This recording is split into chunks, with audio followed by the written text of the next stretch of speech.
online on the website. We've already got, actually go there because I want to show them. Go to the Art Docent website. We already have this study guide that we were going off of. We also have the slide presentation there. So you can practice with the slide presentation. Anything we update it, it will automatically be on there because we've got it linked through Google. And this is the study guide that we just went through. And then the third thing is, on there, okay, we have, if you go down to the fourth one, iPicky ideas for manipulating photos. So, not that one. That was it. That was it? Yeah. Oh, right, okay, so Ellen made up a thing. Yes, excellent. This is for the docents to kind of see what different options there are. And it was just an idea we had as another way you can kind of go, okay, here's some different things I can do. You're not going to show this to the students. The words, magic words. Yeah, so that was another little tool we came up with. We have a link on there to go to iPicky. Definitely go back and try it all again on your own, you know that kind of thing. And then the other thing we have on there, if you go here, this one isn't as updated, but this was our directions on how to set up the Chromebook in the classroom. Now, it could be slightly different. Roz has found a new thing. Yeah, well, okay, so they're now doing, thank you for coming. Now, instead of plugging it in with this nice handy-dandy lead, they're starting to do it wirelessly.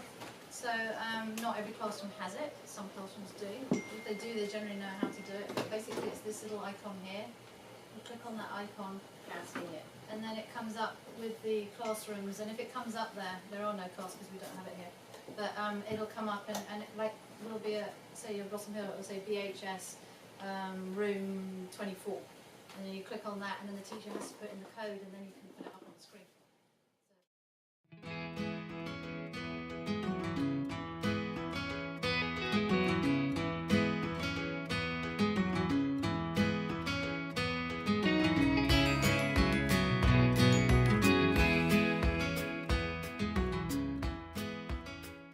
So this is the computer that you would take into the classroom. I'm going to present this as if you were fifth graders, so please join in. And this is the one that you would take into the classroom, and if you look at this, this is the bar down here. It has on it, if you click on the classroom here, these are each of the classrooms of all the schools in our district here. So green is Van Meter there at the bottom.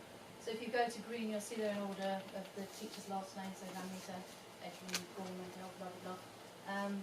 And then the red is Blossom Hill, and the blue is Dave. Now this one that's in here, I've just got in there as a training one because I just fiddle in with that one at the minute.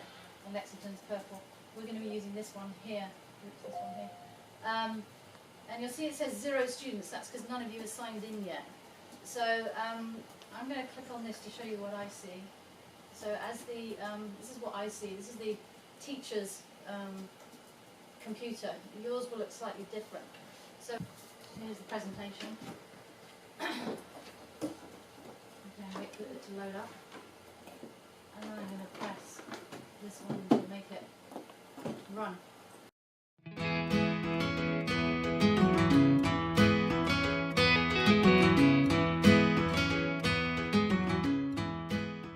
The digital art workshop. Okay. So, and it's more than just digital, it's going to be an abstract digital art workshop. So we're asking, what is abstract digital art? And how are we going to create our picture? So if you look at these pictures, some abstract art. In fact, if I move on to this one, perhaps you can have a look at that and have a guess. How does it make you feel? What do you see in it? What are the guts? Some guts. Yeah. Okay, that's where I'm heading with this. Blood. Your blood. Yeah. Okay. So yeah, it doesn't necessarily jump out to you as pomegranate. Maybe so if it's something that's abstract, you can't necessarily tell what it is. It may be something to one person, something to another person. And yes, you're correct. This is a pomegranate. So when we're doing abstract art, you've all been very has had many classes of doing art with us and looking at pictures, and we've talked about the elements of art and principles of design. But are they important in abstract art? What do you think? Yes or no? What do you think? I can't hear anybody. Yeah, what do you think? Yes, why are they important? What if we didn't have them in there? Do you think these pictures here, have they got any features of these kind of elements of art and principles of design? Can you see any of these? Perhaps are there any lines? I mean, I think it would be really boring if you didn't have contrast or texture or Uh-huh. the lines that you see like in the fork make it more interesting to look Right. at. Okay, so using those things, and if I want to convey something, if I want to convey a whole here, I'm kind of drawing you into that whole by having these lines drawing you in. So although we don't look at the art necessarily and say, oh yeah, it's got this, that and the other, those are elements of art, principles of design, we're actually using those consciously or subconsciously to create our artwork. So they are important in our abstract design. Let's see. Oh, here's a bit of abstract art. This is actually a digital picture. What has this? What do you think is going on here? What do you think this one's about? Tell me your story here. Any principles of art or design in here? And you can look at this handy dandy list down here, find them out. What do you think's happening in this picture, or what does it tell you? Hasn't it? Yeah, hasn't it? I see movement. Movement, excellent. I see lots of movement in that as well. I really like this way, the way it's moving on. Yeah. Seems that it's it's a form. A form, there's a form in it, a shape, yeah. Yeah, that's true, there is. Yeah. Yeah, what would you call this one if you were going to call it something? How does it make you think? What would you call it? Any ideas? The Abyss. I like it. Nice. So that's the fun about abstract art, without actually naming it, you can all have different kind of ideas about it, and often the kids will have many ideas about what they're going to call it. This one is actually called Bubble Planet. This artist, I forget his name, Sebastian Santiago, Colombian artist, he took a load of soap bubbles and he took many pictures of them, and some of them really do look like planets. They're really awesome. This one's the black and white one of his, but I thought it was rather fun. So here's another artist. What do you see in this one? Yeah, what do you see? Anything interesting in here? Yeah. Waterfall? A waterfall, yeah. Do you think it kind of jumps out of the picture of you, or do you think it looks really flat? What do you think?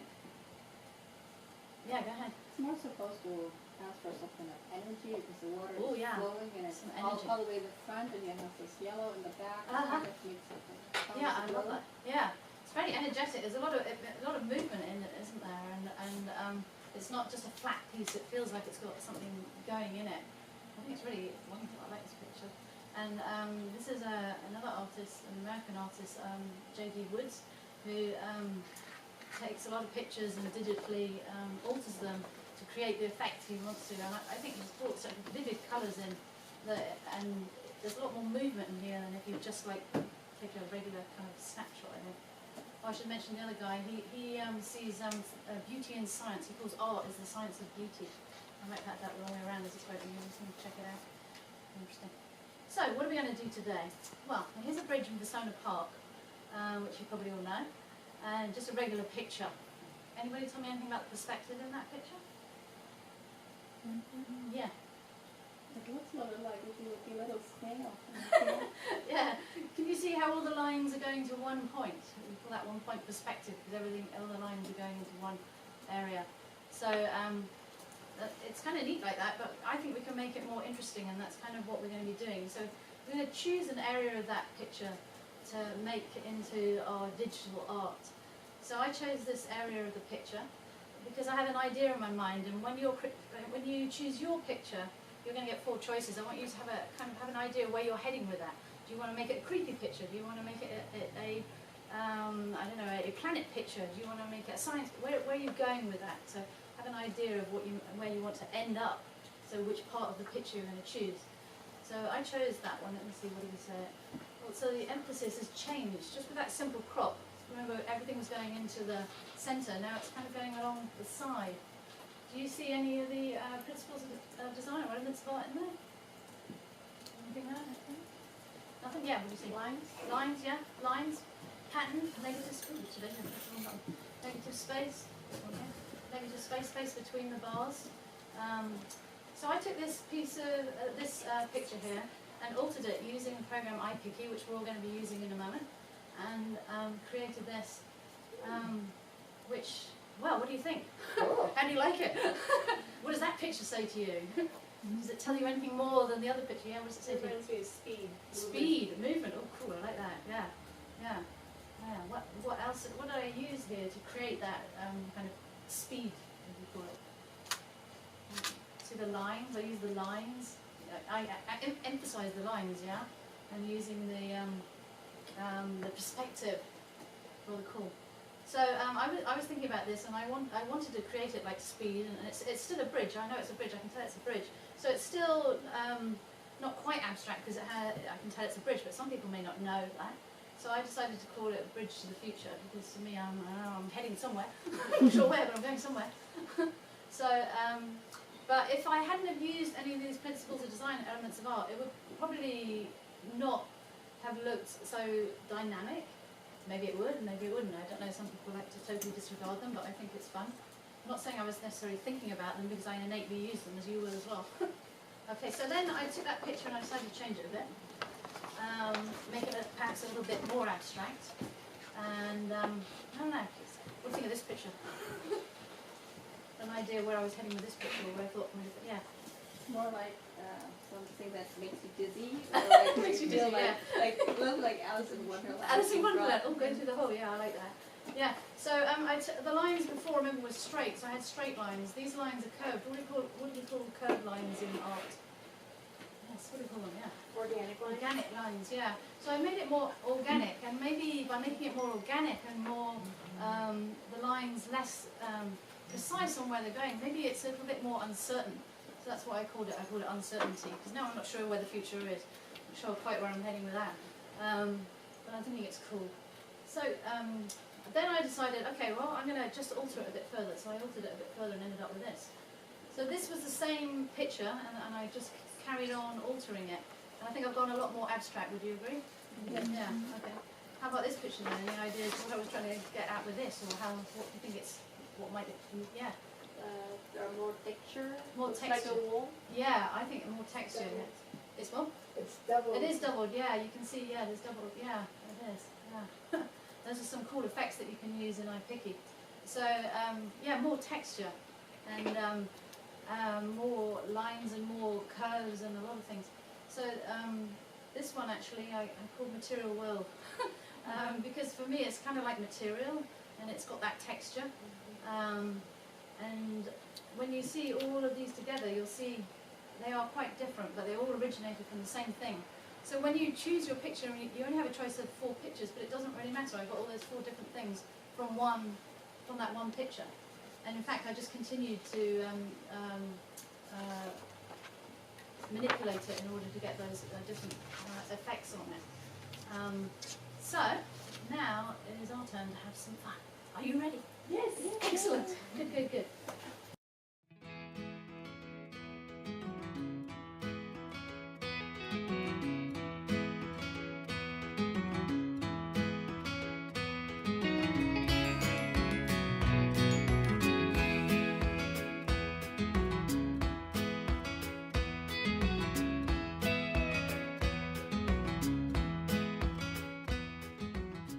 So actually, before I started giving that presentation, I would have had the kids shut their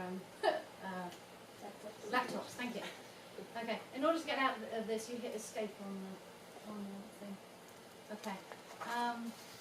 So you are going to have a choice of 4 pictures. You're going to join the classroom, yeah, Google Classrooms, and you're going to go to About. Under the About, you're going to find 4 pictures. So don't do this yet. I'm going to double click on one, and it will be shown large. And when you're working with the kids, it's really, make them close their computers. Don't start until they've got all their computers closed, because the problem that as adults you can flip from one to the other, but as kids, basically what they do is they do it. And they go, I can't do it. Where's it gone? I can't see it work. You know, and they're going up and down, and it's just hopeless. So they have to not have their computers open. Okay, so I've double clicked. I've opened my picture, and if I use these arrows here, I can go through the pictures to see what the 4 choices I have. 1, 2, 3, 4. Those are my 4 choices of picture. Okay, I'm going to choose that one and go on for a bit. So I'm going to choose this picture. So I do a right arrow click. I'm sure you guys know how to do that. It's 2 fingers, your right 2 fingers on the mouse here. And then I'm going to save image as. when I click on save image as, it's going to go automatically into the downloads. But you see it has this long name down here, copy bloody bloody blah. I'm going to change that name to my name. Clicking on it, so I'm going to write my name. So this is the bit that I would like you to do now. And so you can open your computers and you're going to be joining my class. So I'm going to click on my classroom and just take a look up here for a second. When you're the docent leading this, you're going to look at the students under the student link here. You see that class code there, 3C74BD. That's what you need to be able to join the classroom. So you're going to go to your class, your Google Classrooms, and then you're going to look for the one that says Digital Art Workshop. And at this point, any people I'm having helping are going around helping. So you're looking for the Digital Art Workshop, and then you're going to join that class. I don't think those are in. Okay, is everybody in as a student? Okay, did you enter the classroom code and you've got the picture? Now, It comes up with a picture. Oh, right. It comes up with. so now everybody has to add Is this everybody code. in? So when you sign in, put in 3C7. Okay, you're in. It showed up. You just, there's a little plus button and they just push the plus to join and that's when they enter. Is that your son? Are you Yeah. angry? So far, they haven't joined. But these people have joined. So we can see who's. Those other ones were from the last time. No. So that's how you know they're all in, and the kids are really, really fast at this, so it's not really a problem because theirs is already set up. So thank you for doing that. Sorry. Okay, so I just noticed that if you're on stream, can you see the pictures there? Yes.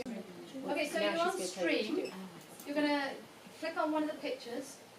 So double click on the picture, or just one click. You should have it go onto your screen like that. Okay, so you're going to use your arrow to look through your pictures, decide which picture you want. Okay, once you've chosen your picture, have you all chosen your picture? Okay, right mouse click, save image as. Have you all done this? No.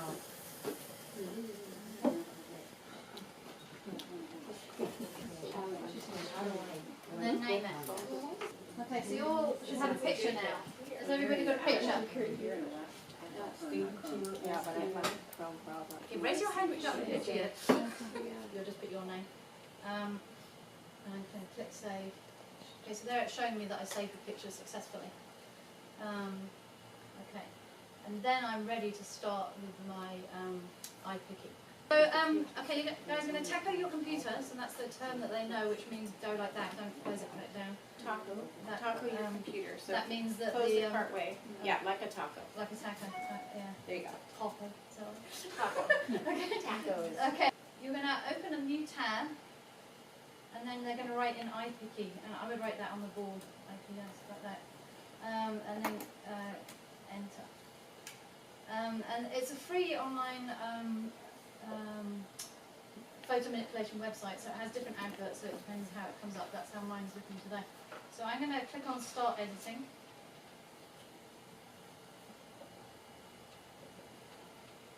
And then I'm going to upload photo. So it's gone into my downloads folder, which I want, and this is the one that I just saved. If you remember, I called it Rosa 4 because I've done so many.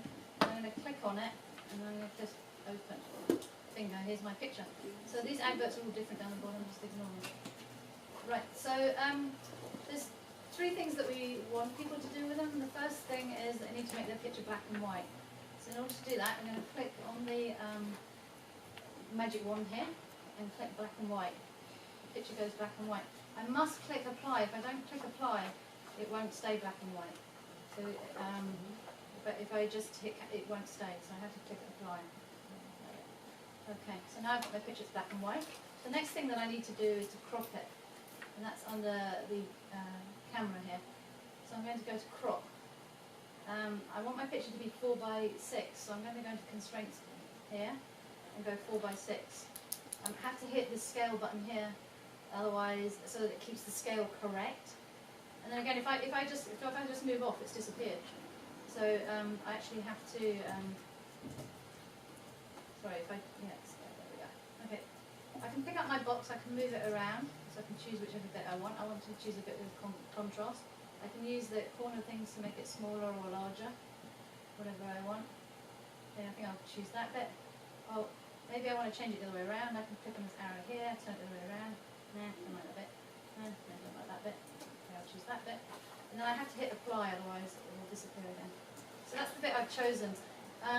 These are back and forward and back arrows. So if I decide I don't like that, I click on this arrow. Okay, I'll choose a different area. Or I can even go right back to the beginning. Oh, it's colour again now. Okay. So I can always go back. So that's the bit I've chosen. Okay, so I've got it black and white and I've got it 4x6. So now I can start playing with it. So these are all the things that you can use. I'm going to go on with the magic wand because I want to demonstrate to them before you get to have a go. Today, I don't want that one. I'm going to move down here because I'd like to show you the cyber vision. So if I click on cyber vision, you see immediately it goes this bluey colour, and then I can move these things to change the effect of what I want. I'm going to say apply because I want that effect. However, I can't have it blue. I must have it black and white. So I shoot back up to black and white, make it black and white, and click apply. So now I'm still within my parameters. It's black and white, and it's looking good. Yeah. One question. Mm. We use black and white at the end of the product, so it could Yep. be possible for the kids to also, because you're gonna ask us to Yeah. do the black and white at the end of it? Yes, Or it's would you possible, but or if would you you're thinking. insist on No, them to- I like to do it as I go, because if you're trying to get a specific effect, then you can think about it as you go. Otherwise you go, I loved it when it was green and pink and now it's black and white, I hate it. But, so I Okay. would have them do it as they go. Mhm. Otherwise, yeah. Okay, so black and white, there we go. Another effect I wanted to show you is down the bottom here, is liquefy. The reason I want to show you this is a different way of using this effect. This is my brush size. You can see that's the size of my brush, depending on where I am. So if that's a large brush, that goes over the whole picture here, and I can move that picture like that, liquefy it. If I make my brush smaller, so when you pick up the brush, you take it over here, you click on, and then you move your thing wherever you want. Oh, that's cool. Interesting. Anyway, and then I have to hit apply, otherwise it doesn't work. Okay.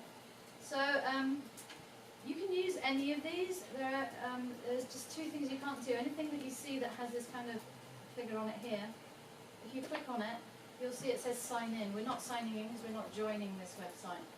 If you click on it by